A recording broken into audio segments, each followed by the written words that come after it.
elles ont fait comprendre à la société démocratique, en disant aux éléments démocratiques de la société plutôt, qu'il n'y a pas de combat pour la démocratie sans combat pour les droits des femmes, que les deux sont liés. Et donc, aujourd'hui, en Tunisie, depuis la Révolution, les mouvements démocratiques ont pris à leur compte, bon gré mal gré, les revendications des femmes. On ne peut plus aujourd'hui se dire démocrate en Tunisie si on est contre l'égalité des sexes, ou si on dit rien sur l'égalité des sexes. Voilà.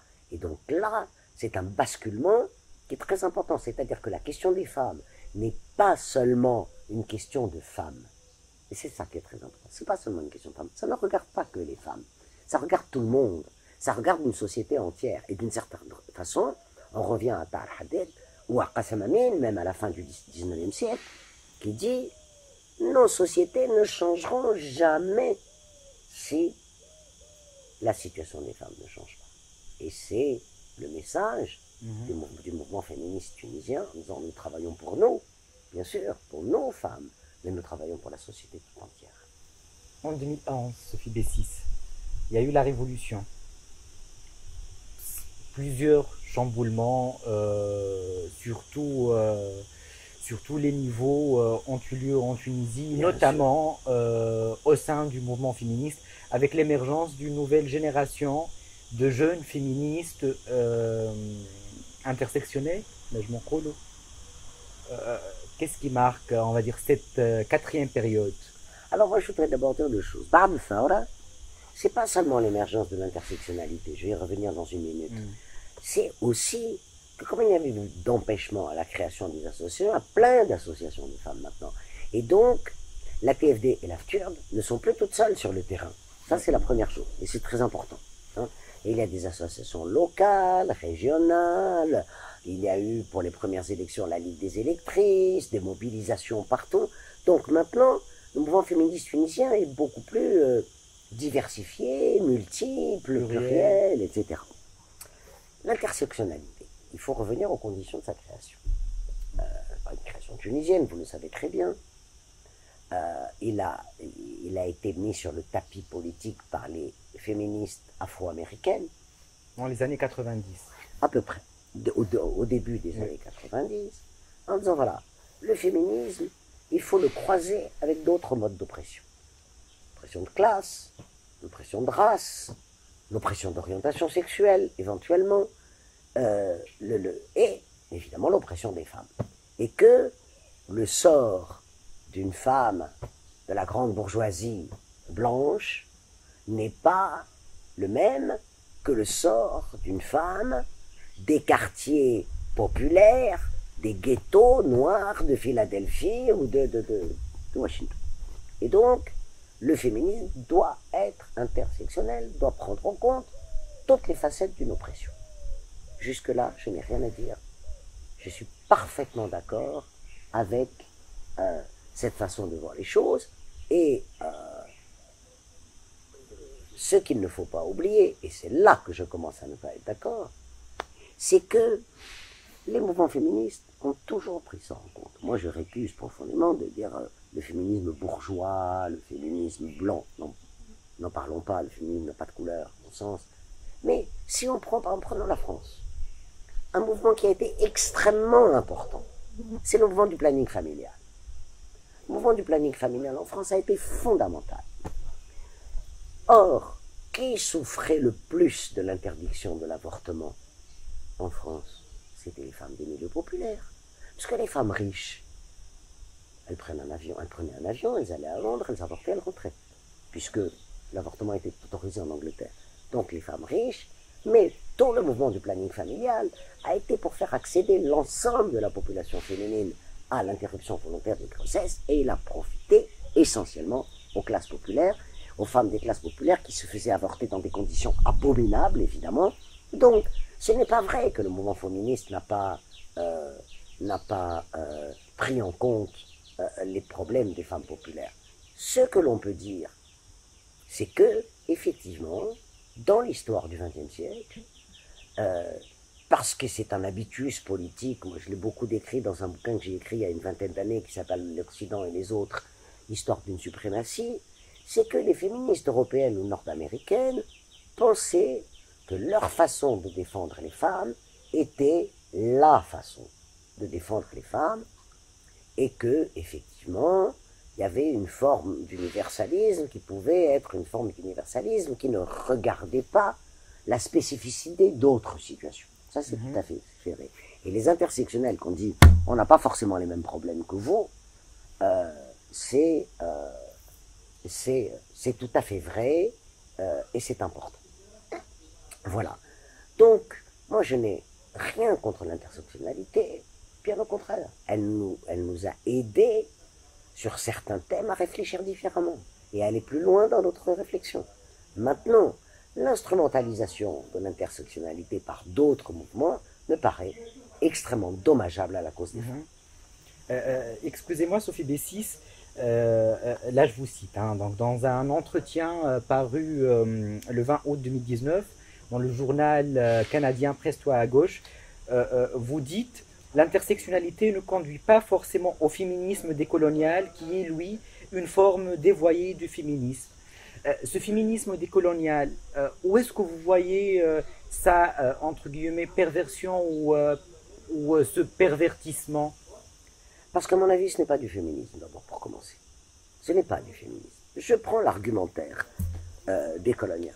En gros, que disent... Excusez-moi, juste, je veux dire aussi que aujourd'hui, c'est très difficile et c'est un peu épineux, justement, de parler de ce féminisme décolonial qui semble avoir le vent en poupe et qui est devenu, malheureusement, une sorte d'épée de Damoclès. Et donc, il ne faut pas... Écoutez, moi, j'ai une critique tout à fait... j'estime d'abord que la liberté de parole est une conquête fondamentale. On est d'accord. Hein, et que je dis ce que j'ai à dire, je pense ce que j'ai à penser, qu'elle me réponde sur le fond. Je crois que la stigmatisation, l'insulte, etc., ça n'apporte jamais rien au débat, ça ne fait jamais avancer les choses. J'ai des critiques, qu'on réponde à mes critiques sur le fond, j'ai toujours été ouverte au débat. D'ailleurs, il m'est arrivé, même en France, de faire un débat avec Rokhaya Diallo, par exemple, qui est une des papesses du féminisme décolonial. J'ai fait un débat avec elle, nous n'étions pas d'accord, ça s'est passé de façon extrêmement courtoise. Et donc voilà. Hein, donc, qu'est-ce que je reproche à ce féminisme décolonial? D'abord, donc c'est de faire relever toute oppression de ce qu'on appelle la colonialité, qui est un concept inventé par féminisme décolonial, de ce qu'on appelle la colonialité. Et donc la colonialité serait responsable de tout. Dans tout ce que j'ai écrit dans ma vie, et ça commence à faire quand même un tas important, une partie de mes écrits sont des écrits critiques de ce que j'appelle la suprématie occidentale, y compris dans le domaine de l'idéologie, y compris dans le domaine de la culture, etc. Donc, c'est pas à moi qu'on va faire la leçon dans ce domaine. Effectivement, cette suprématie existe et elle n'a pas totalement disparu, parce que 5 siècles de suprématie, ça ne disparaît pas en 50 ans. Voilà. Et qu'il faut du temps, il faut des générations. Qu'il y ait en Europe, aux États-Unis, des formes d'oppression qui dérivent de, appelons-la la colonialité si l'on veut, mais qui dérivent de cette histoire coloniale de l'Europe, oui, que les personnes issues de l'immigration et de l'immigration coloniale soient beaucoup plus précarisées, beaucoup stigmatisées, tout ça, c'est une évidence à laquelle personne ne peut nier, sauf l'extrême droite, mais ça on s'en fiche de l'extrême droite. Donc bien entendu, qu'il faille, par exemple, comme ça avait été essayé aux États-Unis au moment des grandes lois pour l'égalité, ce qu'on appelle, je n'aime pas le terme, de la discrimination positive. Oui, 1000 fois oui. Qu'on en finisse avec cette stigmatisation de ces populations, 1000 fois oui. Jusque-là, je n'ai aucun problème. Et je me suis battu toute ma vie sur ces questions-là. Maintenant, dire dire que tout dérive du colonial, c'est, excusez la vulgarité de mon terme, mais c'est de la foutaise. Prenons la condition des femmes, et alors ça va beaucoup plus loin, la colonialité. Le truc, c'est de dire, puisque tout dérive du colonial, avant la colonisation, pendant et après, en gros. D'abord, c'est nous retrancher de l'histoire. Est-ce que nous n'avons pas d'histoire avant la colonisation? Est-ce que nous n'avons pas 3000 ans d'histoire avant la colonisation? Est-ce que tous les peuples du monde n'ont pas une histoire propre avant l'impérialisme occidental? Qu'est-ce que l'on fait de cette histoire? Avec ça, avec son historicité positive et négative. Donc, on nous transforme en catégories sans histoire. Ça, c'est la première critique que je fais. Et c'est très grave. Chaque peuple a une histoire, chaque civilisation a une histoire, est en partie responsable de sa propre histoire. Ça, c'est la première chose. Deuxièmement, les féministes décoloniales s'instituent de gauche. Mais elles racialisent tellement le débat que justement, contrairement aux premières intersectionnelles, elles abolissent totalement la question des classes. Totalement. C'est-à-dire que elles racialisent tout. Elles racialisent tout, donc il n'y a plus de classe sociale, il n'y a plus de classe populaire, tout, les racisés, comme on dit, je crois, j'emploie leur vocabulaire, seraient stigmatisés. Non, non. Je veux dire, parmi ce qu'on appelle les racisés, il y en a qui appartiennent aux classes supérieures, même si la majorité appartiennent aux classes populaires, aux classes stigmatisées. Et il y avait je vous donne un exemple, par exemple, moi qui m'a beaucoup frappé. Une sénatrice, enfin elle n'est plus sénatrice maintenant, française, d'origine algérienne. C'est son père qui est arrivé en France, et elle a gravi les échelons jusqu'à devenir sénatrice. Son père était ouvrier. Et un jour, elle me disait, tu sais, mon père était ouvrier aux usines Berlier. C'était les camions Renault, les usines Berlier. Il était ouvrier, il était syndicaliste. Ses camarades de lutte, ils étaient espagnols, ils étaient portugais, ils étaient... donc il y avait une conscience ouvrière. Donc c'était pas les arabo-musulmans qui étaient opprimés contre, etc. Il y avait une autre conscience ouvrière. Et celle-là, il ne faut pas l'oublier. Cette histoire-là, elle est fondamentale. Et il ne faut pas l'oublier, elle ne doit pas être recouverte par la racisation du débat. Donc ça, je pense que c'est extrêmement important. Troisième point qui me paraît catastrophique, c'est que, sous prétexte, ce qui est vrai, que les populations dites racisées subissent des formes de stigmatisation et d'oppression spécifiques, il faudrait être solidaire avec elles contre ce qu'on appelle le féminisme blanc, moi qui me fait frémir. Pour moi, le féminisme n'a pas de couleur. J'ai lisé un article de Haria Boutelja, il n'y a pas plus tard qu'il y a 3 jours, qui parle de la gauche blanche. Mais où on va? Où on va avec le féminisme blanc, avec la gauche blanche? Et donc, ce qui fait que nous devrions être solidaires avec le violeur arabe ou le violeur noir, parce que lui-même est opprimé. Et que s'il est violeur, c'est à cause du colonialisme. Parce que le colonialisme l'a infériorisé, le colonialisme l'a racisé, et que donc c'est un homme frustré, et le pauvre, comme il est frustré, il va violer sa petite copine. Expliquer, c'est cautionner, Sophie Bessis. Mais je ne suis pas d'accord avec l'explication. Je ne suis pas d'accord avec l'explication parce que, expliquer, c'est une très bonne question que vous posez, parce que expliquer n'est pas toujours cautionner. Je peux, historiquement, en tant qu'historienne, expliquer le nazisme. C'est pas pour autant que je vais cautionner le nazisme, mais il faut l'expliquer, bien sûr, comme tout phénomène historique doit être expliqué. Mais là, elle le cautionne. Et si je vous donne des citations, par exemple, des indigènes de la République, elle cautionne les oppressions intracommunautaires, en disant nous devons être solidaires avec nos hommes. Bon. Et or, l'histoire du viol ou de l'oppression des femmes n'est pas une histoire qui est due au colonialisme. Il faut quand même arrêter avec ça. C'est-à-dire que on peut travailler sur la façon dont le colonialisme a pu fossiliser, faciliter certaines oppressions. Le débat est ouvert. Le débat est ouvert. Mais dire tout est de la faute du colonialisme, l'oppression des femmes est aussi vieille que la société elle-même, en tout cas que la société à partir du néolithique, c'est-à-dire de la constitution des stocks agricoles, etc. Peut-être dans les sociétés pré-néolithiques de chasseurs-collecteurs, c'était peut-être pas tout à fait la même chose. Mais enfin, c'est quand même très vieux l'oppression des femmes. C'est quand on regarde les textes fondateurs du monothéisme, par exemple, et ça, ce ne sont pas des productions coloniales, ou alors je deviens complètement idiote.